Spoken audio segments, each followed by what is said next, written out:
हे पळय हे भात आसा न्हू हेच्यो फक्त दोन दोन काड्यो फक्त घेवपाच्यो लायता तेन्ना कितक्यो घेवपाच्यो हा फक्त दोन गाड्यो घेवपाच्यो आणि आमी हे पळय हांव आनी हे काका अशी सायडीच्या ही पळय ही अशी बडी धरतले तेका हांगा ही पळय अशें नायलांची दोरी आसा त्या दोरी हांगा मार्किंग केल्लेले आसा दिसता हा फक्त दोन दोन काड्यो जे हांगा जे जे मार्किंग आहा पळय आमी अशें लायतले तेन्ना तुमकां हांगा ही अशी बांधलेली दोरी दिसतली त्या फक्त दोरीकच तुम्ही थंय ते रोवपाचे कळ्ळे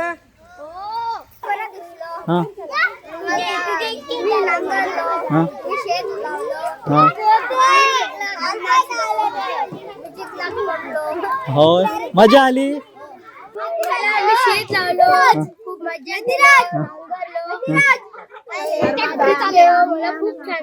तुला कसं वाटलं सांग बरं वाटलं हा काय काय केलं तुम्ही हा काय केलं चिखलात खेळे नमस्कार।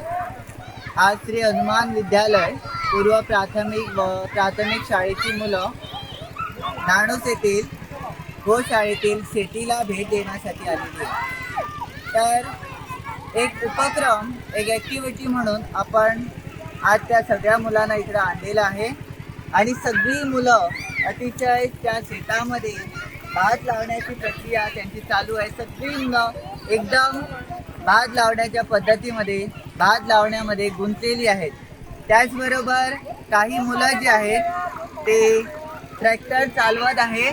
तर ट्रॅक्टर चालवण्याचं शेत नांगरण्याचं पण अनुभव आमची मुलं आज इकडं घेत आहेत। महत्त्वाचं म्हणजे मुलांना शेत म्हणजे तेवढंसं माहीत नसतं पण आज ही मुलं प्रत्यक्ष शेतामध्ये येऊन काम करतात। अतिशय गुंतलेली आहेत ती आणि अतिशय चांगल्या प्रकारे ती शेतामध्ये शेत लावण्याचं काम त्याचप्रमाणे ट्रॅक्टरने नांगरण्याचं काम ट्रॅक्टर म्हणजे काय शेती कशी लावायची हे मुलं आज आनंदाने शिकत आहेत। ही जी शेतीची पद्धत आहे ती स्त्री पद्धत आहे आणि स्त्री पद्धत म्हणजे दोरी लावून ते शेत लावलं जातं हे विद्यार्थ्यांना प्रत्यक्ष कळतं। तर दोरी लावून शेत लावण्यामागचं कारण म्हणजे त्याच्यानंतर मग नडणी वगैरे काढायला बरं होतं म्हणून हे स्त्री पद्धतीची शेती इकडं केलेली आहे।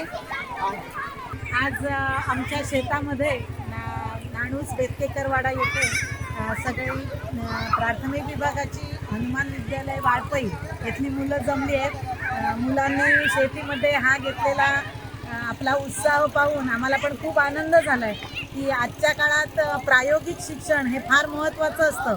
नुसतं शैक्षणिक शिक्षण असून उपयोग नाही तर त्याचा आनंद त्यांना घेण्यासाठी प्रत्यक्ष कृती आज या ठिकाणी आपण त्यांना करायला दिलेली आहे। अगदी मुलांनी भाताचं रोप लावण्यापासून तसंच नांगरणं या सगळ्याचा अनुभव आज इथे घेताना ती दिसत आहे आणि जेवढं आपण मुलांना निसर्गाच्या जवळ नेऊ तेवढीच मुलं खूप मनमोकळी होतात। आजकाल मुलं नुसतं मोबाईलमध्ये जी गुंतून असतात आणि एकलकोंडेपणा हा जो त्यांच्याकडे गुण तयार होतो तर अशा सहली शाळांनी जर आयोजित केल्या तर मुलांमध्ये मनमोकळेपणाचा जो गुण आहे तर तो नक्कीच विकसित होणार आहे आणि त्यासाठी त्यांना असं मनमुक्तपणे मनमुरादपणे माती पाण्यात खेळायला मिळणं हा त्यांचं जे बालपण आहे तर हे जे ते त्यांचं बालपण आहे तर ते आज ती इथे अनुभवत आहे आणि त्याबद्दल खरोखरच इथल्या सगळ्या शिक्षकांचे तसंच पालकांचे पण मी आभार मानते कारण त्यांनी पण त्यांना संधी दिली आणि शाळेने पण त्यांना संधी दिली। तर असे प्रायोगिक शिक्षण देणाऱ्या शाळांमध्ये आपण जास्तीत जास्त मुलांना आपली नावं दाखल करूया कारण त्यांना कृतीतनं पण शिकता येईल आणि शाळेमध्ये पण अभ्यासातूनही शिकता येईल। सगळ्यांना खूप खूप आभार की इथे सगळ्यांनी भेट दिल्याबद्दल। मी जोशी परिवार तर्फे सगळ्यांचं स्वागत करतो। धन्यवाद।